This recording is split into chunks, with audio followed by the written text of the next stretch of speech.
하나님 아버지, 감사와 찬송과 영광을 올려드립니다. 오늘도 저희들의 생명을 연장시켜 주시고 복된 새날을 허락하시고 하루를 시작하며 하나님의 은혜의 보좌 앞으로 나와 찬송과 기도와 또 말씀을 전하고 들음으로 하루를 시작하게 하시니 하나님 앞에 예배드림으로 시작하게 하시니 하나님 감사합니다. 아멘. 아버지, 이 시간 나온 하나님 앞에 나온 한 심령에게 하늘 문을 여시고 주여. 진리의 말씀으로 이 시간 말씀하여 주셔서 하나님 아버지의 뜻과 아버지의 마음을 저희들 마음속에 잘 받아들일 수 있도록 잘 듣고 잘 받아들이는 시간 되도록 이 시간을 주장하여 주옵소서. 아멘. 성령 하나님께서 온전히 저희들을 주장해 주시기를 원하옵고 예수 그리스도 이름으로 축복하며 기도 올리옵나이다. 아멘. 아멘. 자, 마가복음 10장은 예수님께서 이제 예루살렘에 입성하시기 직전에 사건들을 기록하고 있습니다. 이제 11장은 예루살렘에 입성하시는 장면으로부터 시작이 되는데, 이 마가복음 10장 오늘 첫 번째 단락이라고 할 수 있는 그 부분인데 16절까지 첫 번째는 당시의 시대상을 엿볼 수 있는 예수님 당시의 유대인들, 이스라엘 백성들이 그리고 유대인들이 그 이혼하는 문제를 어떻게 생각을 했고 모세가 신명기에 말씀했던 율법에 적혀있던 그 내용을 어떻게 오해했는지를 잘 교훈해 주시는 말씀이 처음에 나옵니다. 그리고 어린아이와 같이 하나님의 나라를 받들지 않는 자는 결단코 그곳에 들어가지 못할 것이다 라고 어린아이를 통한 하나님의 나라에 들어갈 수 있는 그 교훈을 비유적으로 말씀을 하시는 장면이 오늘 말씀이 되겠습니다. 자, 한 절씩 보시면서 그 속에 예수님께서 교훈하시는 그 의미가 무엇인지를 말씀을 통해서 교훈을 받도록 하겠습니다. 1절입니다. 예수께서 거기서 떠나 유대 지경과 요단강 건너편으로 가시니 무리가 다시 모여들거늘 예수께서 다시 전례대로 가르치셨다라고 기록되어 있습니다. 행하던 대로, 전에 행하던 습관대로, 전례대로. 그러니까 예수님께서는 공생의 기간 동안에 귀신을 내쫓고 병자들을 고치는 사역도 하셨지만 가르치시는 사역이 굉장히 주된 사역 중에 하나였다라는 걸 알 수 있습니다. 어디를 가시든 하나님의 나라를 가르치시고 또 교훈하시고, 그래서 전례대로 이것은 전에 행하던 대로, 그러니까 습관대로, 그러니까 가르치시는 것이 예수님에게 있어서는 굉장히 중요한 사역이었다. 자, 그랬는데 그때 2절 바리새인들이 예수께 나와서 그를 시험하여 묻되, 그러니까 묻는 의도 자체가 예수님을 시험하려고 물었다는 거예요. 근데 뭐에 대해서 묻느냐? 사람이 아내를 버리는 것이 옳으니까. 자, 여러분, 이혼이라는 문제를 다루는데 바리새인들의 이 생각, 이 질문하는 자체가 이혼이 남자와 여자가 갈라서는 게 아니라 이혼은 남자가 여자를 버리는 거다라고 생각을 했다. 이게 당시의 유대인들의 이혼에 대한 생각이었어요. 남자가 여자를 버리는 거. 왜? 여자를 거의 그냥 물건으로 취급을 했기 때문에, 그런 생각들이 있었기 때문에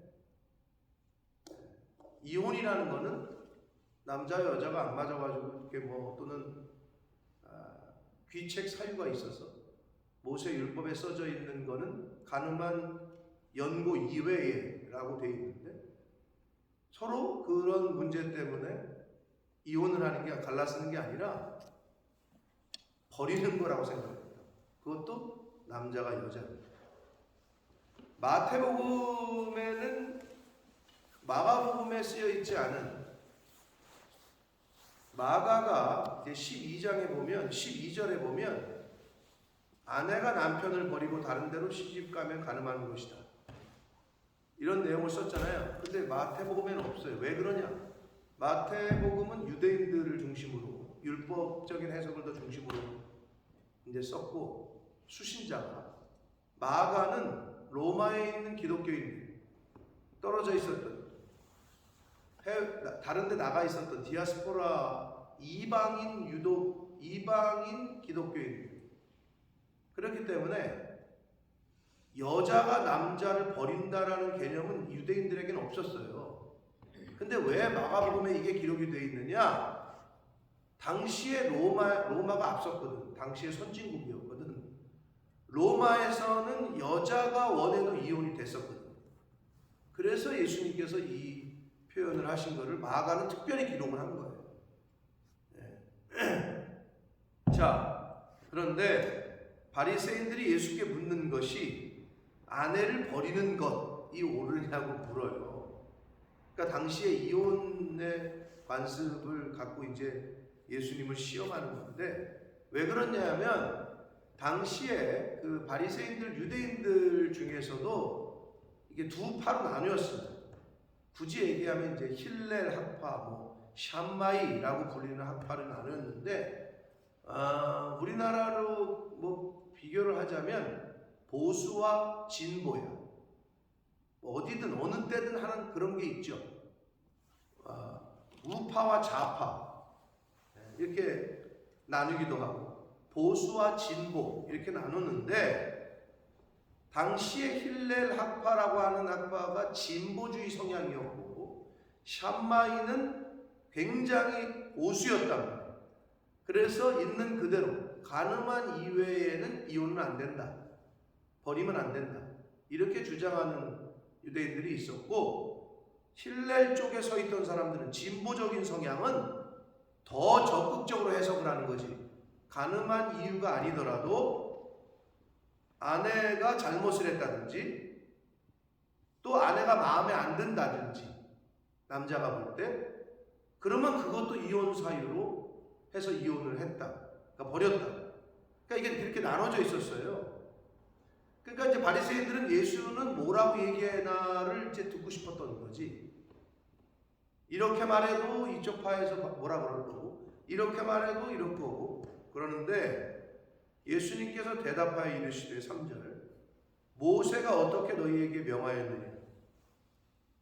신명기 24장 1절부터 4절까지가 이제 그 이혼에 대한 이야기인데 그 신명기에 있는 모세가 뭐라고 명했냐? 그랬더니 이르되 모세는 이혼 증서를 써주어 버리기를 허락했다 라고 있는 그대로 문자 그대로를 예수님께 바리새인들이 대답을 합니다.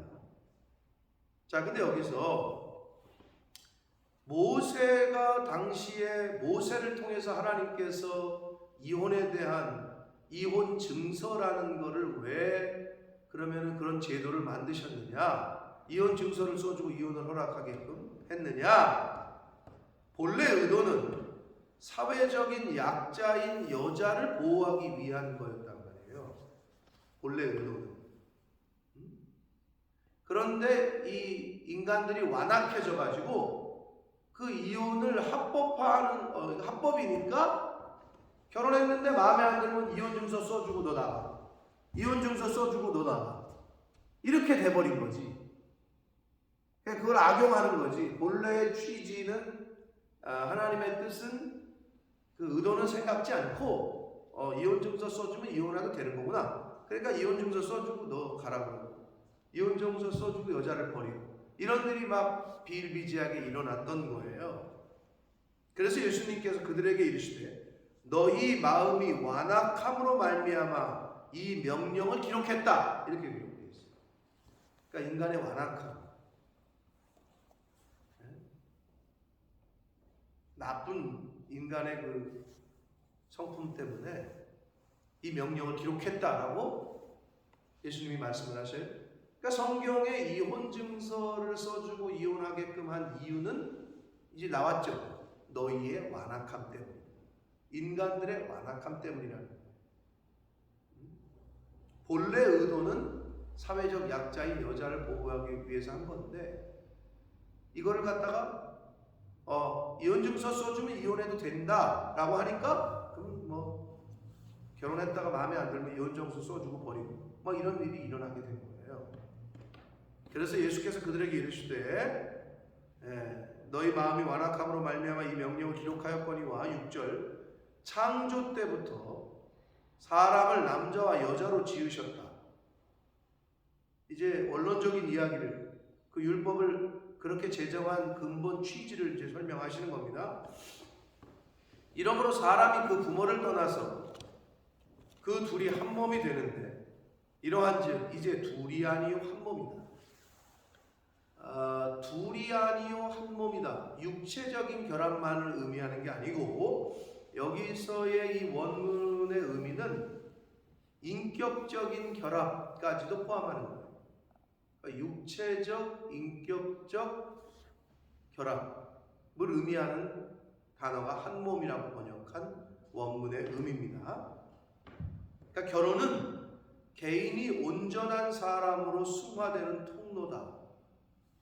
창조 때부터 하나님께서 그렇게 결혼이라는 제도를 만드셨다는 거예요. 그러므로 하나님이 짝지어 주신 것을 사람이 나누지 못할 거다. 이게 근본 취지야. 결혼에 대한 그리고 이혼에 대한. 그러나 부득불 사회적 약자인 여자가 피해를 보지 않기 위해서 왜? 이혼 증서가 있어야 다른 데 시집갈 수 있었거든. 이혼 증서를 써주지 않고 그냥 버려짐을 당하면 이건 사회 속에서 공동체 안에서 완전히 그냥 추방이에요. 근데 이혼 증서가 있어. 그래야 이 여자가 그나마 다른 데 장가를 둘 수 있었다. 시집을 갈 수 있었다. 그런데 이거를 인간의 완악함 때문에 막 그냥 써줬단 말이에요. 장가 다른 데 가기 다른 여자가 마음에 들면 이혼 증서 써주고 이혼해버리고 이런 일이 비일비재하게 일어났단 말이에요. 그 당시에. 자, 그러자 10절 집에서 제자들이 다시 이 일을 물었다.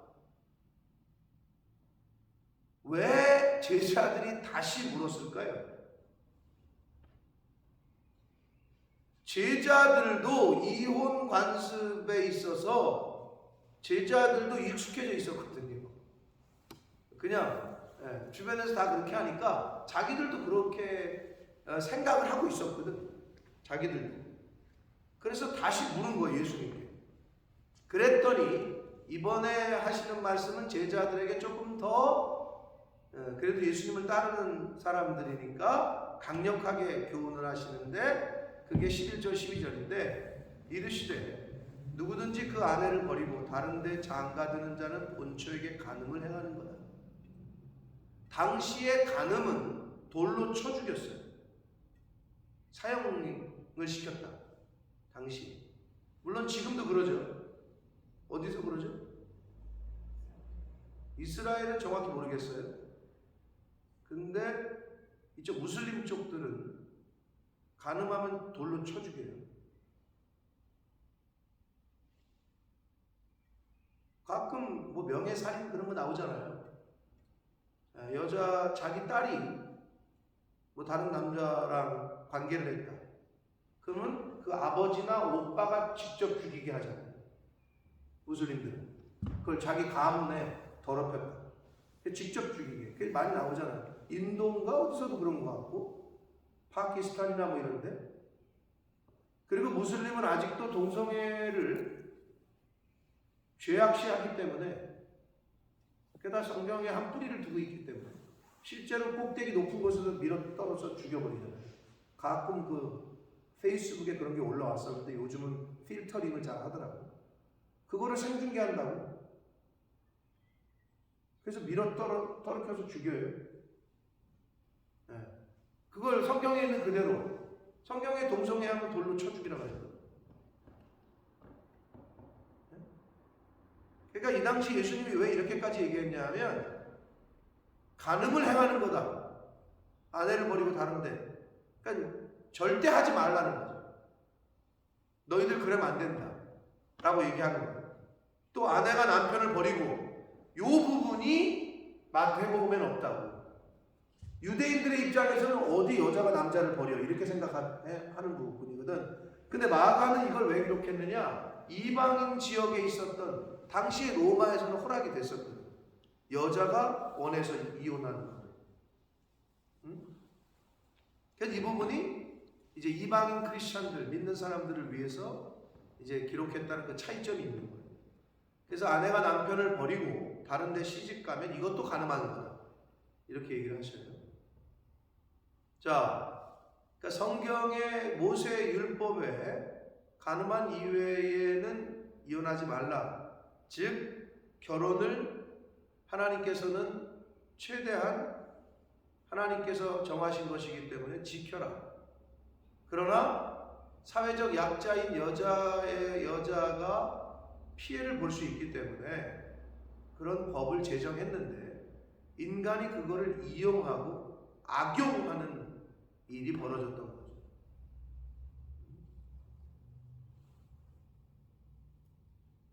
그래서 이혼 증서만 써주면 이혼하면 되는 거니까 이혼 증서 써주고 하는 일이 벌어졌던 거예요. 자, 그것에 대한 교훈을 그러니까 예수님께서는 가능한 한 최대한 하나님이 정하신 것을 너희들이 나누게 하지 말아라. 최대한 지켜라. 이런 측면에서 율법의 근본 취지, 왜 이혼 증서를 써주고 이혼을 허락했는지에 대한 근본 율법의 정신을 강조하신 겁니다. 자, 13절, 14절, 15절, 16절은 이제 어린아이를 축복하시는 장면이 나오는데 사람들이 예수께서 만져주심을 바라고 어린아이들을 데리고 오매 제자들이 꾸짖었다. 왜 꾸짖었느냐? 아이들을 그만큼 경시했다는 거죠. 가볍게 여기고. 뭐 당시에 여자와 아이는 사람 숫자를 셀 때 세지 않았다고 했으니까 남자 장정들만 카운트를 했던 시대였기 때문에 좀 경시하는 풍습과 관습이 있었던 거죠. 그러니까 꾸짖었어요. 그러자 예수께서 보시고 노하셨다. 화를 내셨어요. 그러시면서 이르시되 어린아이들이 내게 오는 것을 용납하고 금하지 말라. 하나님의 나라가 이런 자의 것이다. 라고 말씀합니다. 그러니까 이런 자는 어린아이인데 그럼 어린아이들만 천국에 가는 거냐? 그런 의미가 아니고 어린아이가 갖고 있는 뭐 성품 또는 어린아이로 대변되는 비유되는 말씀이겠죠? 그럼 어린아이는 어떠냐? 일단 순수하죠. 그래서 어린아이들 앞에서는 거짓말을 못한다고 이렇게 얘기하는데 어린아이들은 순수해요. 그리고 어린아이들은 어린아이들은 안 그렇던데요. 뭐 요즘 아이들은 어떨지 모르겠습니다만 대체적으로 어린아이는 순종적이고 순수하고 겸손하고 이것이 어린아이들이 갖고 있는 그 기본적인 성품의 표현이라고 할 수 있습니다. 그러니까 그래야 된다는 거죠. 순수하고 순종하고 겸손해야 된다. 그런 사람이 하나님의 나라에 들어갈 수 있다. 합당하다. 그러시면서 15절 내가 진실로 너희에게 이르노니 누구든지 하나님의 나라를 어린아이와 같이 받들지 않는 자는 결단코 그곳에 들어가지 못할 것이다. 그러니까 어린아이들이 천국에 대해서 갖는 순수하게 그리고 말을 들었을 때 순종적이고 그리고 겸손하게 이렇게 접근을 해야 된다는 거죠. 그렇지 않으면 들어가기가 어렵다는 거예요.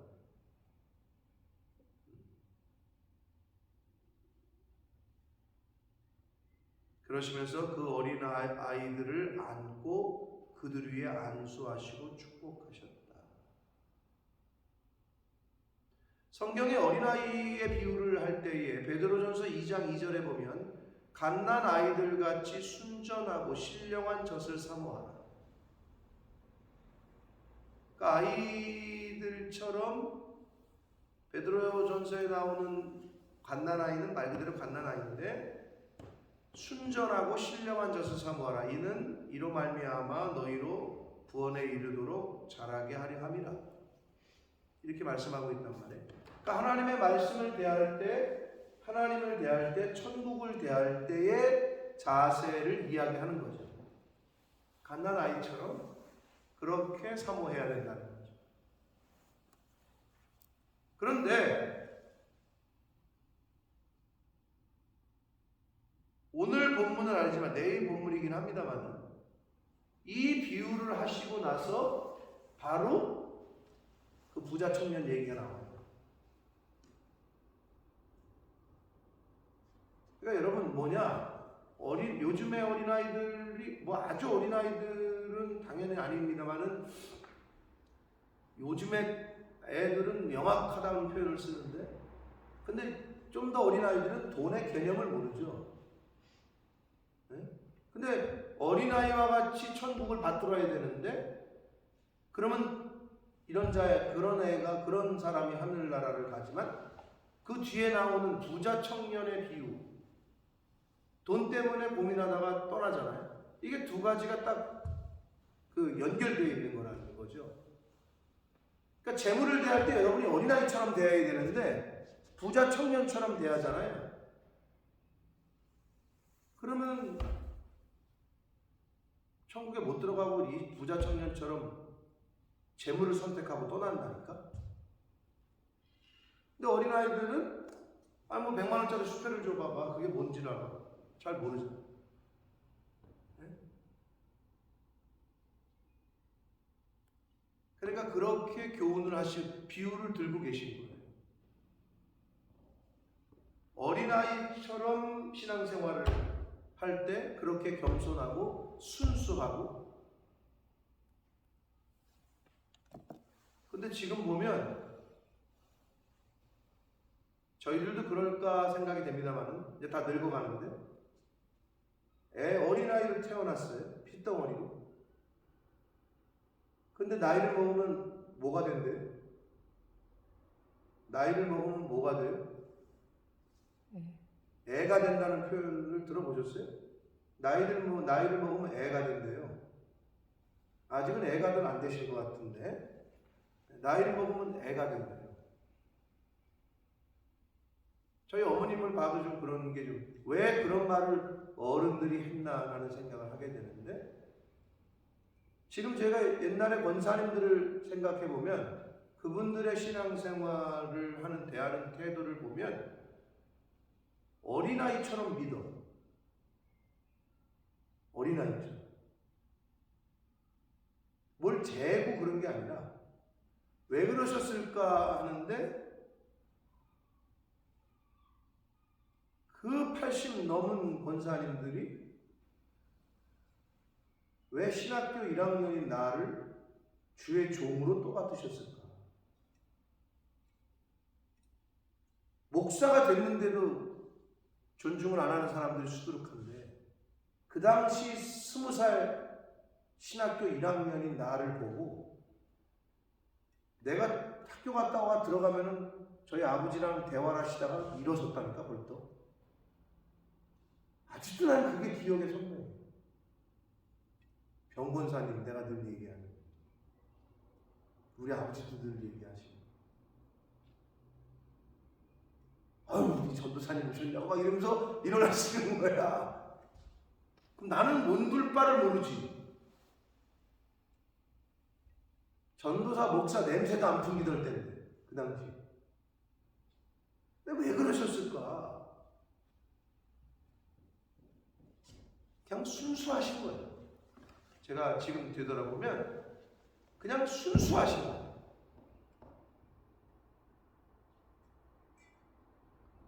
그러니까 말씀을 A라고 말하면 그냥 A로 들으시는 거예요. 있는 그대로. 어린아이의 특징은 그런 거죠. 어린아이의 특징. 뭐를 재거나 저 선생님이 나를 속이려고 하나 뭐 아니면 뭐 다른 뜻을 갖고 있는 이런 생각을 안 해, 애들은. 근데 크면서 바뀌어, 사람이. 자기 생각이 들어오고 자기 주관이 들어오면서 막 재단을 한다. 저거는 저래서 얘기했을 거야. 저거는 이랬을 거야. 이런 생각을 자꾸 들어. 있는 그대로 들어야 되는데 그게 안 돼. 우리 인간의 못된 내가 배운 지식, 내가 배운 경험 이걸로 들이대는 거지. 내가 갖고 있는 지식으로 들이대고 내가 경험한 것으로 들이대. 그러니 안 맞지. 맞을 수가 있나? 아니, 저와 여러분의 지식이 얼마나 부족하며 얼마나 사람마다 다르며 근데 그걸로 왜 자꾸 하나님의 말씀을, 하나님의 뜻을 재려고 해요? 근데 어린아이들은 그렇지 않아요. 자, 그래서 이런 자들이 천국을 들어가기 합당하다. 그래 놓고 재물 많은 청년 이야기가 바로 이어서 나옵니다. 그리고 그는 말 그대로 천국에 못 들어가고 영생을 선택하지 않고 그냥 사라져요. 이게 오늘날 우리에게 주시는 교훈이야. 하나님의 나라를 선택할 거냐, 재물을 선택할 거냐. 다시 말씀드립니다. 둘 다는 가질 수 없어요.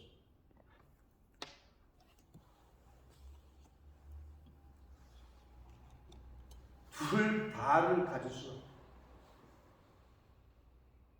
그러므로 저희들의 마음 중심이 어린아이와 같이 순수하고 하나님의 말씀의 계명의 뜻을, 가르침을 좀 그대로 받아들일 수 있는 자세가 저와 여러분에게 있어야 될 줄 믿습니다. 아멘. 법을 그렇게 정해줬지만 모세 율법에 정해진 그 법을 악용하고 이용했던 당시의 유대인들에게 예수님께서 그렇게 가르치셨고 천국에 대한 가르침도 분명하게 가르쳐 주셨습니다. 그러므로 오늘 현대를 사는 저와 여러분, 현대의 법들은 계속 바뀌죠. 현대의 법들은 우리나라 지금 헌법 개정하자고 난리인데, 자, 불과 몇 년 전까지만 해도 불법이었던 게 지금은 합법이 됐어요. 뭐 대표적인 게 간통죄죠. 간통죄가 없어져야 선진국이라 그래가지고 없앤 거예요. 선진국들은 다 없앴다고. 영국이 없잖아요. 내가 내 집에 다른 남자 데리고 오고 다른 여자 데리고 와도 법적으로 저촉이 안 돼요. 근데 우리나라는 죄였다고. 근데 그게 불과 몇 년 전에 바뀌었어요. 더 이상 그걸로는 죄가 안 돼. 그렇게 돼버렸어요. 불과 어저께까지는 불법이었는데 올해는 합법.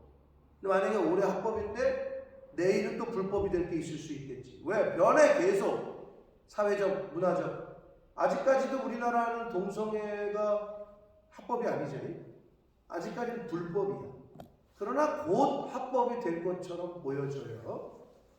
그렇게 바뀐단 말이야. 그런데 하나님의 법은 창세 때나 지금까지나 변함이 없어요. 이 법은. 근데 사람들이 또 그러고 될지 모르지. 그러니까 법이 좀 바뀌어야 되지 않을까? 하나님의 말씀을 바꾸려고 해요. 이건 변함이 없어요. 내가 여기에 맞춰야지 성경을 자기한테 맞추려고 하는 사람들이 좀 있다. 그건 죄송하지만 절대 불가한 일이라. 그러니까 시대가 아무리 변해도 성경 말씀이 기준이에요. 시대가 변해도 그 정신을 잊지 마시고 내가 성경에 맞춰야 되는 거예요. 내가 하나님의 뜻에 맞춰야지 자꾸 내 뜻에 하나님께서 맞춰주시기를 원하지 마시고 내가 말씀에 맞추는 거예요. 그게 근본적인 저와 여러분의 자세여야 됩니다. 그러므로 구원받지 못하는 인생이 얼마나 안타까운 인생입니까? 열심히 신앙생활을 한다고 해놓고 천국에 못 들어가. 그건 뭐 말도 안 되는 거죠. 하나님을 믿는 사람으로, 예수를 믿는 사람으로 구원을 받는 것이 가장 마지막에 우리의 종착점인데, 그 과정에서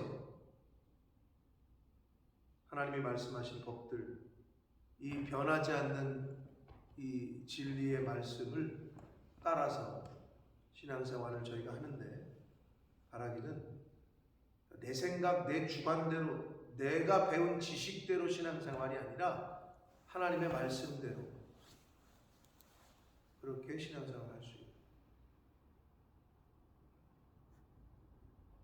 그러면 그게 뭔지 아세요? 구체적으로 제가 예를 들어드릴까? A라는 교회를 갔어. 근데 A라는 교회를 갔는데 A라는 교회가 내가 전에 다니는 교회랑 뭐가 달라. 그러면 자꾸 내가 전에 다니던 교회의 그거를 A에다가 자꾸 얘기를 해. 그러지면 안 된다. A 교회 갔잖아. 그럼 A 교회의 법을 따르시오. 어떻게 해서 이사 가서 B 교회를 갔어. 그럼 B 교회로 갔으면 그곳에서 그냥 그곳에서 하는 대로 충성하면 돼. 아우, 나는 스타일이 장로교 스타일이라 일어나서 찬양하고 손 들고 찬양하고 막 소리 지르고 막 앞에 사람 막 침 튀겨가면서 막 통성기도 시키는 거 나는 안 맞아. 그렇게 하지 말라. 그게 못된 거예요. 인도자가 찬양합시다, 박수 칩시다. 아우, 나는 박수 치는 게 뭐. 그거를 하나 못 고치는데 무슨 신앙생활을 할 거예요? 박수 치면 뒤질리고 가만히 앉아있으면 진리요? 그렇지 않아요. 그 교회에 가서 그 교회에서 이끄는 대로, 목사님이 또는 인도자가 이끄는 대로 충성하고 최선을 다하라. 그게 성숙한 크리스찬. 그게 바뀌어야 돼요. 근데 A를 가건 B를 가건 C를 가건 D를 가건 자기가 갖고 있는 그 고집대로 하려고 해요. 그러면 안 됩니다. 다시 말씀드립니다. 내가 하나님의 말씀에 맞추는 거예요. 교회가 나한테 맞추는 게 아니라 내가 교회에 맞추는 거예요. 그게 우리의 자세. 그게 우리의 성숙한 신앙생활을 하는 사람들의 자세여야 됩니다.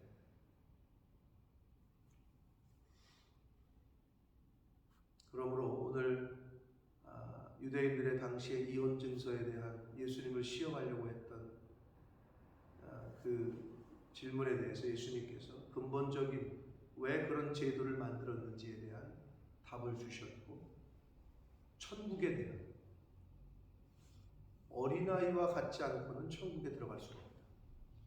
그 순수함과 그 순종과 겸손함, 이런 것들을, 나이를 먹어가면 먹어갈수록 벼는 익으면은 고개를 숙인다 그러잖아요. 나이를 먹어가면 먹어갈수록 어떤 면이 드러나야 되냐면, 아우, 저 사람 빤하네, 저 사람 아주 그냥 약삭 빤네, 이게 아니라 점점 더 순수해져 가고, 점점 더 원론적인 거에 가까워져 가고, 점점 더 겸손해져 가고, 점점 더 사람이 온유해지고 어린아이와 같이 되어지는 게 맞는 거예요. 근데 나이를 먹어서 70이 되고 80이 되고 90이 됐는데도 그 혈기가 아직도 살아가지고 자기한테 안 맞춰주면 그냥 막 분을 내고 막 이게 아니라 어디를 가도 어린아이와 같이 순수한, 겸손한, 순종적인 이렇게 나이를 먹어가는 저와 여러분 되시길 축복합니다. 네.